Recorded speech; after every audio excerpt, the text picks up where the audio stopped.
Hey everybody, welcome back to the Disciple Makers Podcast. Today we're featuring a second track session from Lionshare entitled Missionizing Your Marketplace Leaders. Listen, how do you help societal leaders in your church catch Jesus' kingdom vision for their vocations? How do you envision, equip, and engage them to live on mission where they work? In this session, you're going to explore how to launch godly discipled vocational teams that can make an impact, both locally and globally. Come catch Jesus' vision for vocational disciple making and invite your marketplace leaders into the adventure of their lives. I hope you all enjoy this session. Good afternoon. I'm Dave Buehring. Welcome to Missionizing Your Marketplace Leaders. So, some of you are here for our first session where we talked about just kind of getting a scriptural paradigm and a practical paradigm of what does it mean to take people who work in the marketplace in your church and mobilize them into disciple making, and to help you kind of understand that, because sometimes people will think, and maybe you've run into this, if you're not a pastor or missionary, that like your calling as a pastor or missionary is more holy than theirs. And we have to help them see it's not. You know, if God's called you to it, there's a grace on them, and it's holy, it's set apart for God and His purposes and where He wants you to serve in society. So we spent time on that one. There's a, not trying to hawk books, but if you're saying, hey, I need more on that, so this book tells you about that. It's called The Great Opportunity, Making Disciples of Jesus in Every Vocation. So this will give you a good paradigm. Philip got one, so you got it. So, this session, what we want to do is kind of take it a step further. And how do you take marketplace leaders? So by marketplace, don't just think business. Think people who are in education. Think people who are in media. Where I live in Nashville, you've got arts, entertainment. You know, so just kind of make it the broader non-local church ministry expression. All right? And how do you actually get them mobilized where they can have a kingdom vantage point and where they can become disciple makers? Okay? So let's just kind of jump into this. We'll go for 45 minutes and then we'll chat. So here's a little bit of that review, just so you can, those of you that weren't here, you can kind of feel like where we are. So we laid this out as the vocations. And so think of each of these dozen like as an umbrella.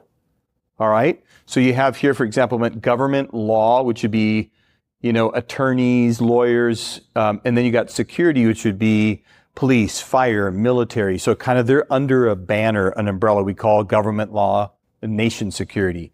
You've got environment, agriculture. You could add zoology. It's people who feel called to deal with creation. Okay? So they want to walk alongside their, you know, we find in our country, either you have this side in republicanism or democratic on environmentalism. And both are kind of out there. What is a biblical vantage point? Like there's actually like God said to Adam and Eve, steward the earth. So He's got a game plan. So it's wonderful to get godly leaders who are called to environment and agriculture to be able to say, so like, give us the ways of God on this. How does this work? And then if you can imagine them passing it on to younger leaders who have a heart for this. Health, medicine, wholeness represents doctors, nurses, counselors, fitness and nutrition people. So everything that has to do with your body and well-being. All right. So you kind of get a feel for this. Arts, entertainment, sports. One of the interesting things about this is each one of these vocations are attached to God's character. And this is one of the pieces where I find people have not really stopped to see this. But we have to understand that each of these vocations are tied to God's character. Now, we're used to number one, as a family, you know, God calls Himself a father. To the church, He's a shepherd. All right? But one of the things that's important is to recognize some of the others. Like, for example, God is a builder. Like, He gives them the game plan to build the ark. He gives them the game plan to build the tabernacle. Like, there's certain woods He wants them to use. There's certain sizes He wants you to build it. So we just need to understand that God gets what a builder does, and He is a master builder. All right? So if you're somebody who, like my friend Bill, who's in construction, I can say, hey, you know you can go to God for wisdom, right? Because as a builder, He gets you. Okay? we know, we run into King of Kings, Lord of Lords. His government will rest upon his shoulder, it's during Christmas season. But to recognize that God as governor, he gets it. So my government friends, I can say, you understand, right, that he has to govern the whole earth and all of history? So he kind of gets governing on big levels. So what are the ways of God related to being a government leader? Okay? God is artist. When you look at a sunrise or a sunset, God is tech master, often, and this was one for a while, I had to go, God, how are you connected to technology? And then one day, just as I was thinking and praying, he said, it has to do with speed. And how God's omnipresence, omniscience, it's all, like he goes faster than any internet service will ever have, right? And so he's the source of all this stuff. And oftentimes, it's easy for us to see God as Father, God as Shepherd. My friend Winky Pratney, who's a New Zealander, has discovered 40-some things in Scripture where God is directly attached to a vocation. And so it's something that is just important for us to understand. And again, for us, oftentimes as pastors, this is a whole different paradigm, but it's an important one in light of the people. 95% of your adults are working non-church ministry, all right? There's also a vocational DNA, all right? So I just want you to think about this a minute. So I would submit to you at least these 5. 1, each vocation contains a God-given competence, okay? They can do something you can't, right? Whatever it is, there's a God-given competence. And the whole idea is God's given them that competency to serve other people. In the first session, I was teasing about how, I don't know how to fix cars, but my friend Robbie does. So much so he could take every part off, polish it up, fix it, clean it, and put it back together. See? All right? Each vocation develops distinct products or offers specific services to meet the needs of others. Even you as a pastor, this is part of what you do. There's a distinct things you offer that others don't. All right? 3rd, each vocation has a unique range of impact on others. Okay? For some, the range, a vocation of a mom who's homeschooling her 2 children, her range of impact is maybe 2. But we don't know yet until they grow up and you see the impact of those 2. But that's her range. Where you have some of the artists I work with in Nashville, their range is huge. They end up singing a song, or they do a concert, or they use their skills. I have an artist friend who goes to India, and he ends up, in front of a crowd of 100 to 200,000 people. And in that moment, he has that. And the impact, right, in God's eyes, it's not numbers, is it? It's obedience. It's obedience, right? 4th, each vocation contains relationships to enjoy and team with. All right? The people that you work alongside, do you actually enjoy? Take the time to get to know them, enjoy them, and you get to find ways to team together with them. Okay? And 5th, each vocation has a specialized mission to accomplish on behalf of others and for the glory of God. And so when you look at how things are rooted in God's character, and you look at these vocational DNA pieces, and you help somebody begin to realize, wow, yeah, this is something I offer that nobody does, but if you do it for the glory of God, it's powerful. In our first session, we looked at quotes from Martin Luther and how he said, hey, it's a shame that the devil has tricked us to think the only fruit is supposed to be in the church. And the reality is it's supposed to be throughout all of society where we as Christians serve others to meet real needs. So we have to get out of the mentality that ministry is, meaning church leadership or missions is the thing, and realize the thing is what has God called them to do, and helping them be what God has called them to be in that place. Okay? So just kind of a little bit of background. Last slide I think I'll show you on this is we talked about calling, and how calling has, various pieces to it. So there's passion. What does God put in people's hearts that they're passionate about? They want to really give themselves to. All right? Giftedness, like when I use that word, I mean, sometimes we just stay on spiritual gifts, but God made all of it. So what are your natural abilities? What are those things you've been able to do ever since you were a kid? Like for some of you, you've been able to build things. Others, you just relationally are the glue. Others athletically are off the charts, or creatively, you just think outside the box. My grandson, Nolan, who's 7, I think he's going to be an engineer. Like he's been into monster trucks. So Papa's been to monster truck events with my headsets on, right? But he'll pick up one of his 100 monster trucks he has, and he'll just go like this. Papa, look at how the wheels, and he's just completely, so I'm paying attention to my 7-year-old grandson, realizing this is the way God has made him, because gifts kind of come from the inside. They've been placed by God from the inside out. And so people don't have to be looking for their call out here. They begin by saying, what has God placed in me? Okay, and you begin to develop those things. And you'll notice there's a process of passion plus giftedness plus vocational field, where God has appointed you to serve in society. That's part of your calling. All right? And then you've got opportunities where God opens the doors in that vocational field. And then in the end, right, it's about obeying Jesus. Where is Jesus asking me to obey him? And sometimes we know for character development, God's not putting you in your bullseye, especially in your 20s, 30s, and often into your 40s. You may be a step off of where he's going to call you. We talked in the first session here, we used this little paradigm here from Dr. Bobby Clinton. This is your birth date, and this is your heaven going. Bobby contends that it takes about 2/3 of your life is preparation before God puts you in your stride. So if you look at Moses, who lived to be 120, first 40 years, he was where? Egypt, probably best training on the planet at the time. Next 40 years, wilderness. God gives him a family, begins to meet with him, and then we know 80 years old, 2/3 of his life, burning bush. It took 2/3 of his life to prepare him for that third. And so we have to realize not all of us in our 20s, we don't hit our stride then. And most of the time when I'm with 20s and 30s, I'll say, in your 20s and 30s, it's more about what God is building in you than what he's doing through you, which he still does stuff through you because you're being obedient, right? But the key is, what is God building in you? Because he doesn't push, if I could say it this way, the mother load, the big thing through you till usually late in your 50s and into your 60s. That's how God develops leaders. Very different than the world. The world is, by the time you're 25, you better be, certainly by 30, and my gosh, you're way out of there if by 40 you're not. That's not how God develops leaders. God takes his time, and he develops you thoroughly. And when you look in the scriptures, like Jesus, 10/11ths of his life was preparation. Do you know there's one verse, Luke 2:52, he grew in what? Wisdom, stature, favor with God and man. That's the only thing we hear between 12 and 30. That's it. 18 years in one verse. That's all we know.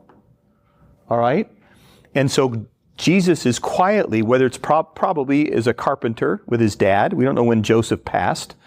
He's not there when Jesus kind of launches out in ministry, but somewhere in Jesus' life, there's this quiet developing of stuff in him. I wish I had more time to kind of go through this. It's very intriguing of the seasons of life, of how God develops you. And you need to learn to cooperate with that season of life. And it's not, Bobby talks about 4 different seasons. It's not till you get kind of in your 4th season that you hit what he calls your stride.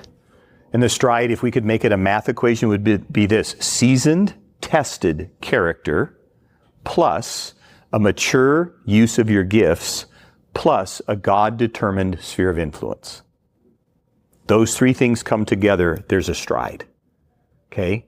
So it's recognizing, when we're in our 20s, 30s, 40s, and older, he always comes back to building godly character in us, so that when he pushes things through our lives, that there can be fruit. So let me illustrate this for you with someone that we're all aware of, who unfortunately didn't do this.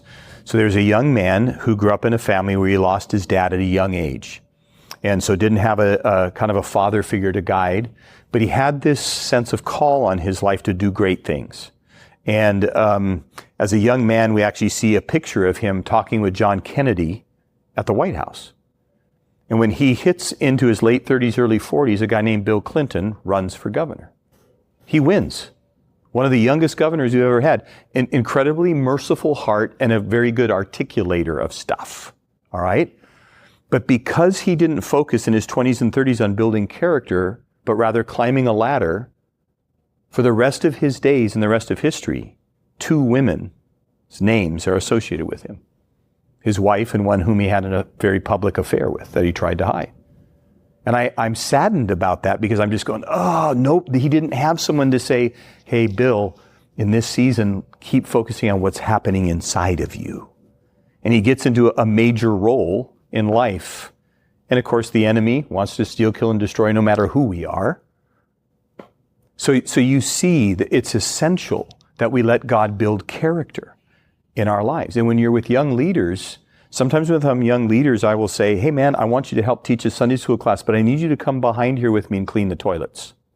What do you mean? I'm called to be, I know you are, but you're also called to be a servant.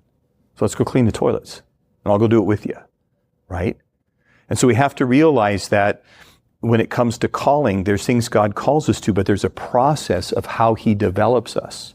We were just talking with the leaders together this morning, and one of the things I've learned is if the messenger is healthy, usually the ministry, the marketplace role is good. You just need to coach them up, encourage them, equip them a little bit. But if the messenger is not good, it all melts down, right?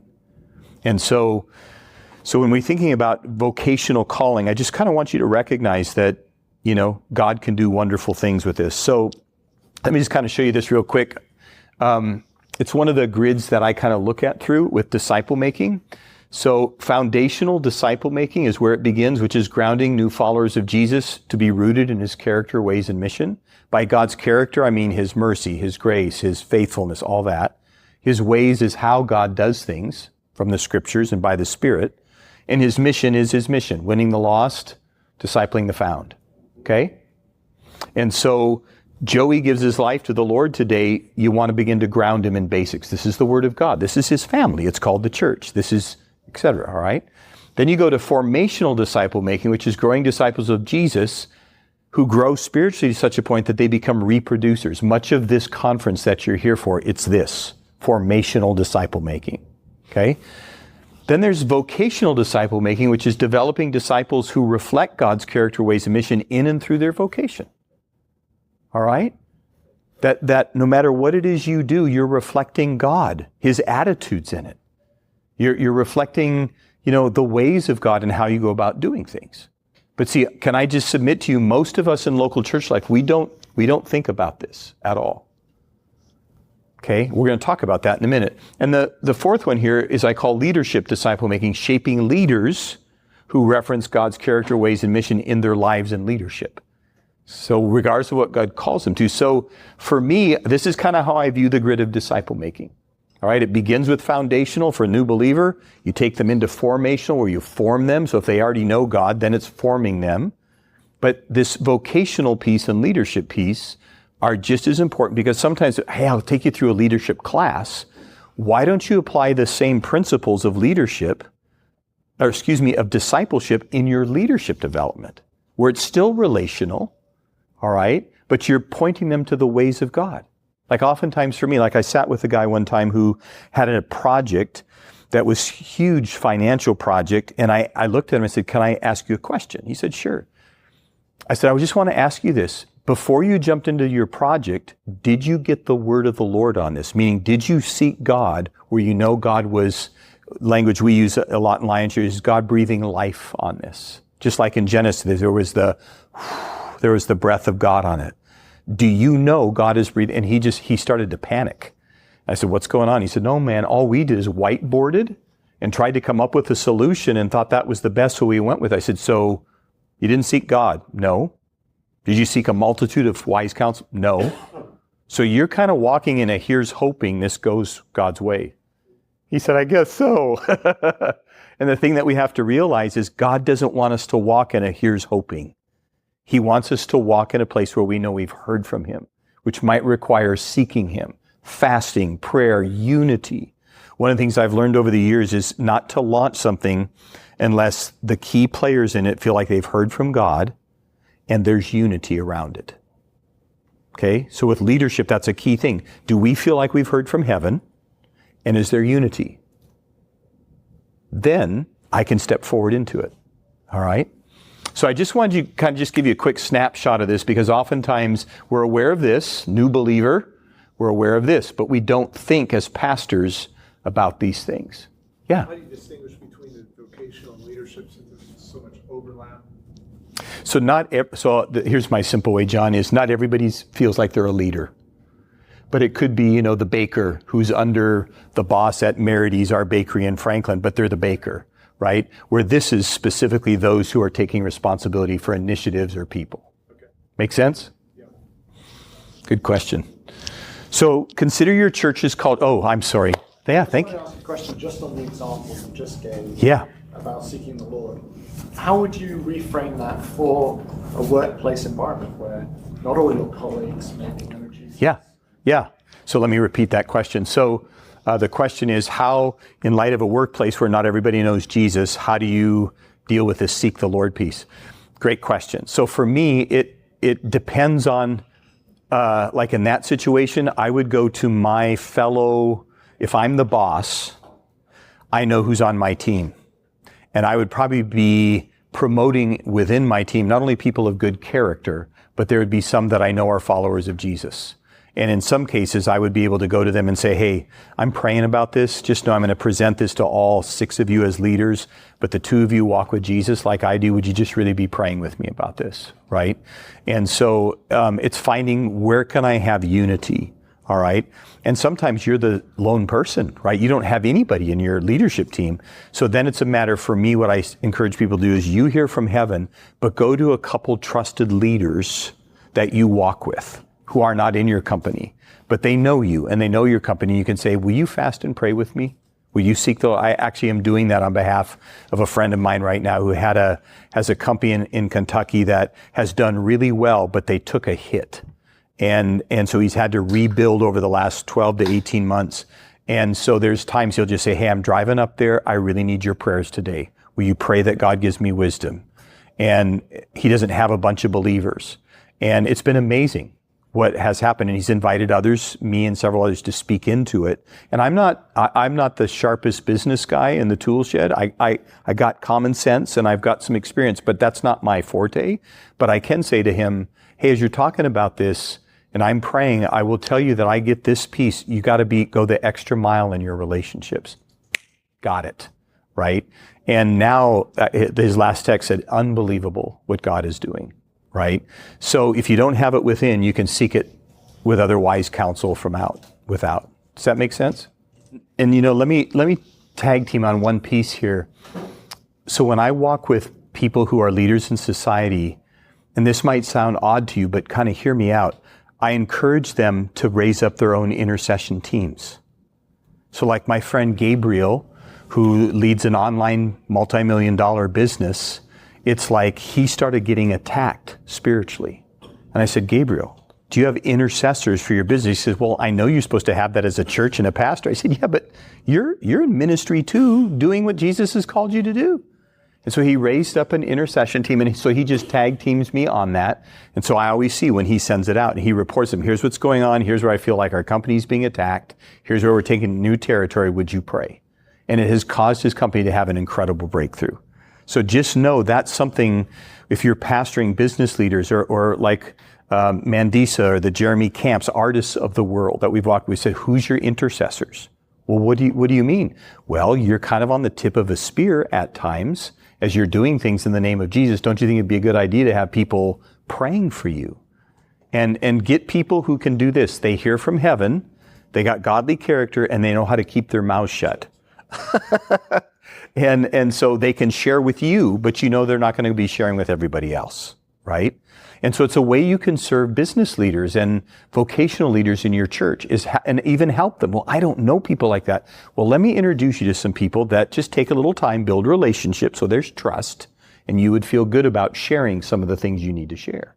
But see, that's where as ministry leaders, we have to take some of the things God's taught us, like intercession, and help others utilize that. Are you guys tracking with me? Okay, so there's things like that that can really benefit vocational leaders, all right?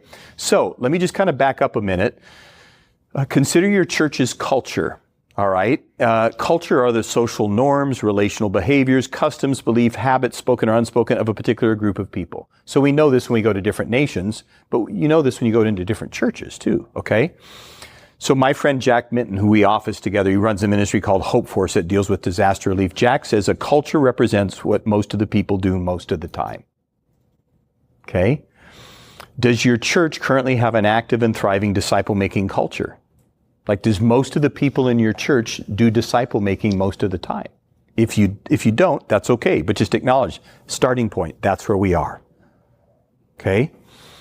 Is it ripe for vocational disciple making? Like you might be way back here before you can jump fully into this, but I want to talk with you about it today because you got to start, how do you create a disciple making culture amongst your church where what most of the people do most of the time is they tie in disciple making? Another question I often ask is, do most of the people most of the time, do they have the habit of obeying Jesus? Like, think about this with me. Matthew 28, John and I were talking about this at lunch. Matthew 28 says, teaching them to obey. And I always qualify that by saying, remember when Jesus said, if you love me, you'll obey me. And we have to remember that he probably said it like this, if you love me, you'll obey me. It's not, if you love me, doggone it, prove it. Now, yes, it does prove our love for God, but the reality is if we love Jesus so much, you can't help but not obey him, right? All right? So a question that is good for you to ask is, my church ripe for vocational disciple making? Okay? So let me just kind of throw some thoughts out here. That's all this is meant to be, is to kind of provoke you to think a little bit. How do you view the 95% of your flock that serve in various vocations throughout society? So these are questions as a pastor or leader in your church you have to ask. How does that 95% view you in the church you lead? I have business like heavy hitter leaders come to me in a local church and they just say, Dave, here's what it feels like to me. I love the community. Don't mishear me. I love the way the pastor teaches and our worship. But what I don't understand is I feel like all I'm here for is they want me to give and find some role to serve. And I'm happy to do that. But does the pastor not know where I'm tapped into society and how I could help the church advance the kingdom? And I've had business leaders say that to me because they said all they view me as is a cash cow and someone who's a volunteer. And they don't tap into, like some of these guys and gals are like extremely entrepreneurial, creative. You get some of those people around and you seek God together about your community, watch out, stuff happens. They're going to come out with stuff that you're going to go, oh my gosh. Because in our nice pastoral minds, we would have not thought about that. But as entrepreneurs, they do. And that's where you have to kind of allow some of those people, yes, you got to have a relationship with them first, right? So there's trust and all that. But you got to open doors and allow those leaders to speak into. How do you view your role as pastor, elder, church staff member when it comes to equipping the saints for the work of service? Like, part of our role is equipping them for them to function how God's called them to function. How many vocational leaders in your church have you commissioned into where God's called them to serve? I said this in the last session. It's an encouragement I would have for you. You know how it is. Team of 10 going to Venezuela on a mission trip this summer. Hey, you guys all come up here, and you surround them with leaders and you lay hands on them, you pray for them. Can I encourage you to begin to think about finding ways to do this with your vocational leaders? Whether it's somebody who's got a new job, and you just kind of, it becomes something over time with the church culture. Or you might on a Sunday say, hey, I'm going to ask all the educators, like it's a great time to do this in August, September when your schools start. Hey, would all the educators just stand, and I'm going to ask all of you to go lay hands on them. And then just pray. In the name of Jesus, God, would you give them a unique favor this year? When they have a pain of people, kids in their classroom this year, would you give them amazing grace and kindness to win their hearts? And see, you can do that. Like those original 12 vocations I had up here. Imagine if every month you said, we're going to pick one vocation and circle around in prayer for that vocation that month. If you're in healthcare and fitness and counseling, just know you are on our prayers.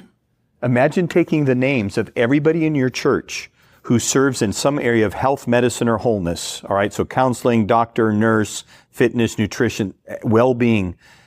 And you put their names on a calendar, and everybody in that profession knew that month they were prayed for at least once by the whole church. Don't you think those people are going to own what God's doing in and through your flock? A whole nother level. Okay, but we got to start thinking this way. Okay? Start including them. So, here's oftentimes what can happen. So this is a gathering mentality. So kind of just think about yourself here. Here's a mobilizing mentality. All right? So the gathering mentality tends to be very building-centric, program-oriented. It's come and gather. It's what I call nickels and noses. We measure the fruit of it by how many are there and how much money is coming in. It's about addition. Oh, we added one or two. It's about church versus the world. World bad, church good, rather than church impacting the world. All right? And then marketplace people often just see themselves as givers. Okay? When there's so much more in the tank. The mobilizing mentality is it's impacting our community. Like how do we change our community? It's relationship oriented. It's equip and release. It's not nickels and noses. It's making disciples. It's not addition. It's multiplication. It's not churches versus world. It's advancing the kingdom. All right, and it's not marketplace givers, it's marketplace DMs, disciple makers. It's two very different ways of doing church. Where are you on this list? Like if you had to come up with a yellow marker and say, okay, are we this or that on all of these, where would you land? And this is where I'm just wanting us to stop today and think. Like how could you actually be involved in engaging marketplace leaders more effectively? All right, here's a question to consider. Would your community, town or city, even notice if you as a church weren't there anymore?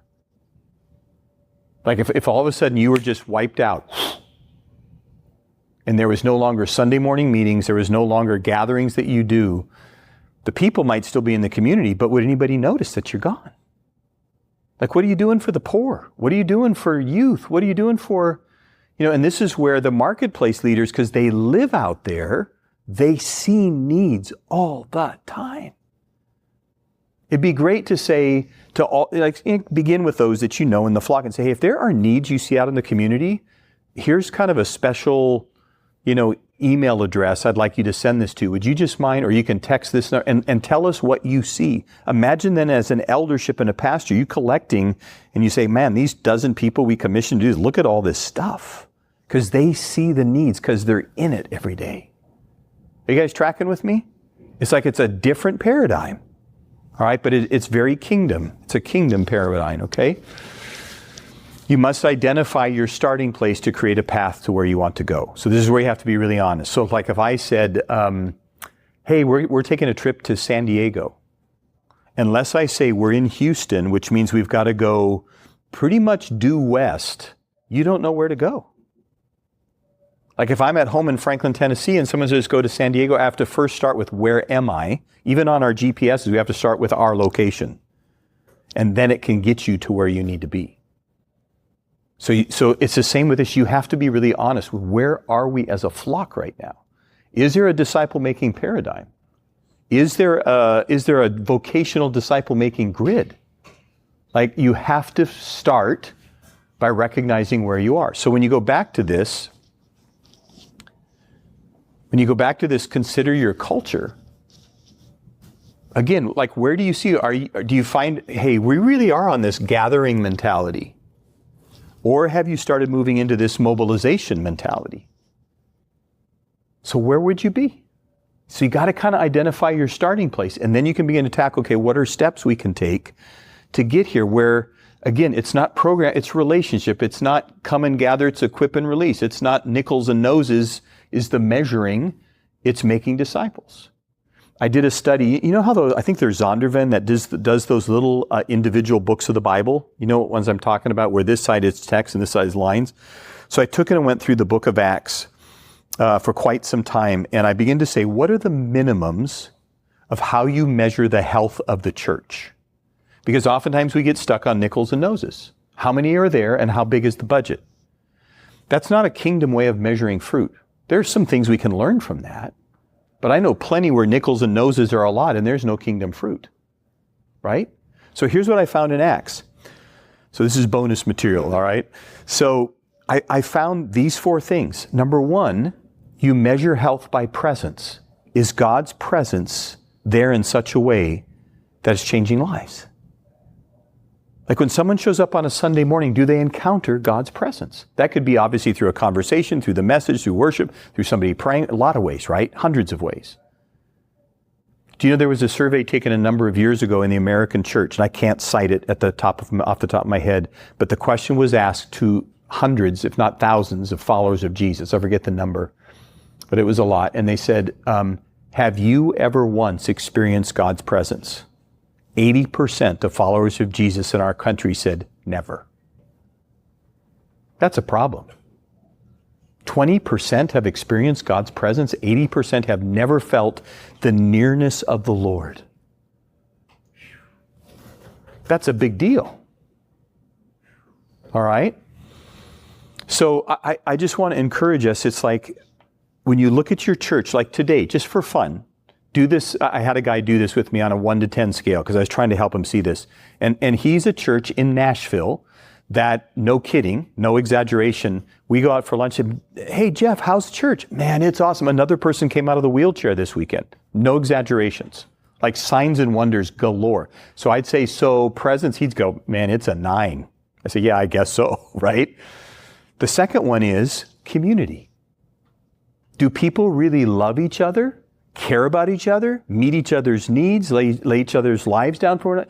Do people get enveloped in community? And I asked Jeff, I said, where are you on that on 1 to 10 scale? He said, probably a 3. I said, okay. Third one, disciple making, where people get discipled to the point that they reproduce the things of Jesus in others. I said, 1 to 10. He looked at me and he said, a 2. So he's got a 9 for presence. He's got a 3 for community, a 2 for disciple making. And then the last one is outreach. I said, think local and global, extending the kingdom, advancing the kingdom. And he looked at me and said, a 1. And this is his quote. It's not mine, but it's his quote. He looked at me and he said, are you frickin' telling me I'm pastoring a 1-legged dog? And I said, well, I'm not saying it. And then he said, would you mind coming on Thursday night? This is like a Monday, Thursday night to my elders meeting and do this with my elders? I said, okay. So I did it with his elders, almost identical scores. And what it helped them realize, and the goal is not 10, 10, the goal is where am I? It's a grid. And it's a biblical grid from the book of Acts to measure the fruitfulness and healthiness of your church. So I would commend that to you. And know that's more of a biblical grid than nickels and noses. And to be able to ask yourself, when people come here Wednesday nights, small groups, Sunday mornings, how much of God's presence do they experience? Where he draws near to them and they are touched by whatever language you want to use for that, right? Do they experience community? Do they get discipled to the point where they can become reproducible? And what about, where is your church extending the kingdom, locally and globally? It's a different way to look at it, okay? But that's much more of this mobilizing mentality. All right. Let me just get in a couple of practical things here. So there it is. I forgot I had the slide. There it is. All right?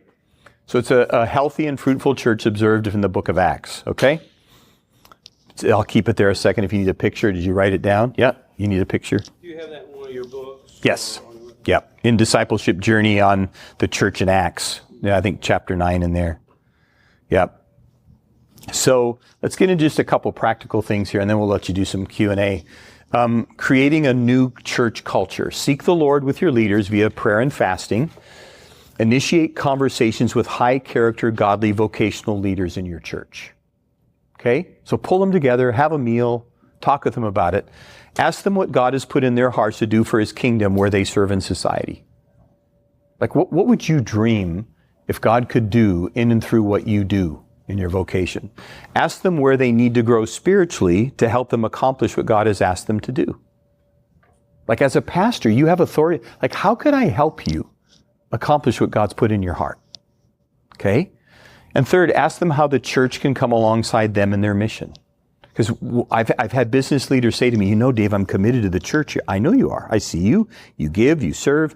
But he said, you know this is not my primary mission. You know, I'm an extension of this out there. I said, oh, I know. See, and that's where you have to begin to get, to realize if you can come behind their, let's say you have 1,000 people in your church, 500 people in your church, and you come alongside 500 people in their mission, golly, that's huge. Talk about a kingdom impact. But what we try to do is take all 500 of them and get them into our narrow mission. Okay? And instead it's like, how do I disciple them where their spiritual maturity, so they're reflecting God's character, that when people bump into them, they go, wow, as we say in the South, I want to get me some of that, right? Where they see that in their lives, right? So this is something that gets you thinking, again, outside of the box, all right, related to vocational disciple making. Creating a new church culture. Pray and think outside the box. Launch vocational teams within your church. Have you ever, so you know you have kind of a small grid paradigm, great. Have you ever considered having a vocational grid? Like, imagine if something happened in your town or your city where you needed to mobilize all the health, medicine, wholeness people. Do you know who those are? Like, do you have in your list of your church name, address, age, birthday, vocation? You know, where they could click one of these boxes. So when you need to pull up everybody that's called to health, medicine, wholeness, that fast, here's the list of 45 people. See? They need to know each other. They're kingdom comrades. They need to know each other, right?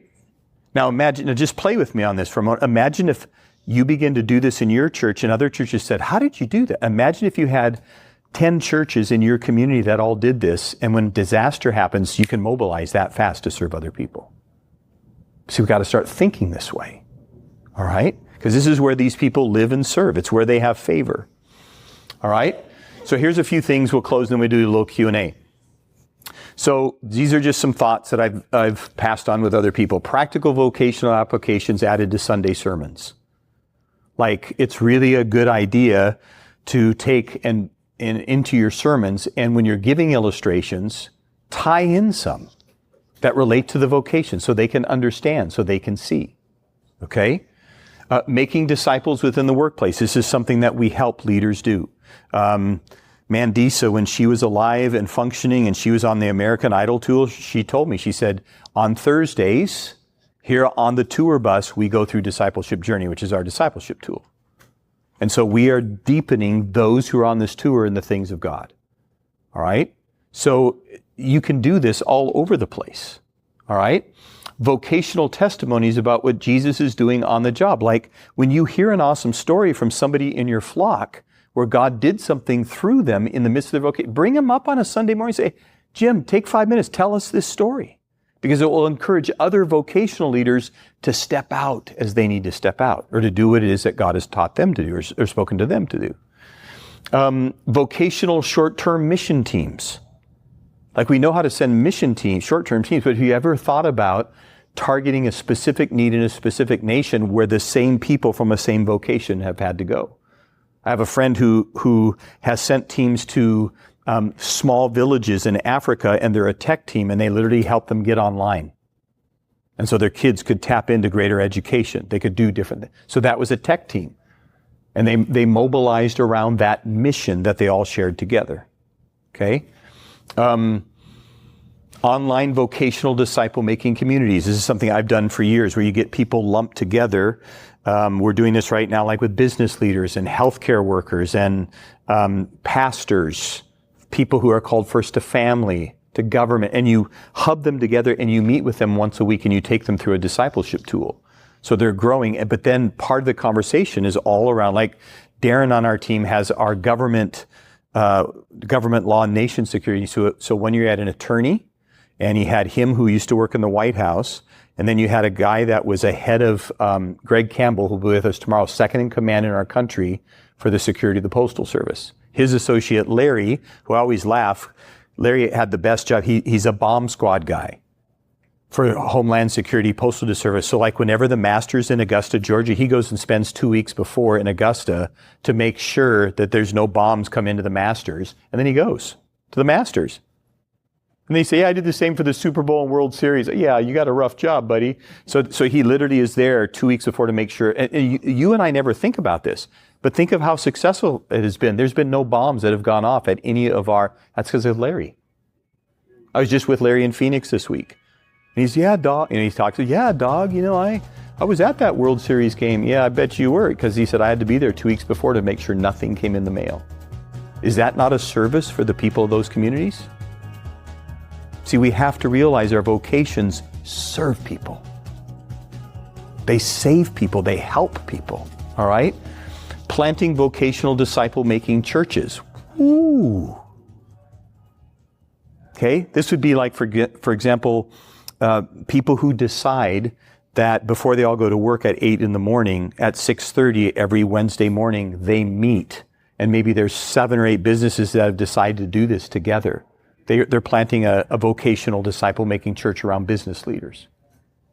Are you guys tracking with me? These are kind of out of the box, but they work, all right? Workplace pre-discipleship via godly lives and principles. Like, what I mean by pre-discipleship is you got unbelievers walking with you and they just are observing you're walking in the things of God. So when they give their life to Jesus, they can be fast-tracked a little bit because they've watched it, all right? And then get prayerfully creative with your team, right? So all I'm saying is if you can add vocational leaders into some of your strategic initiatives of outreach, what they see out in the community, you can flip things upside down. But it's a different approach.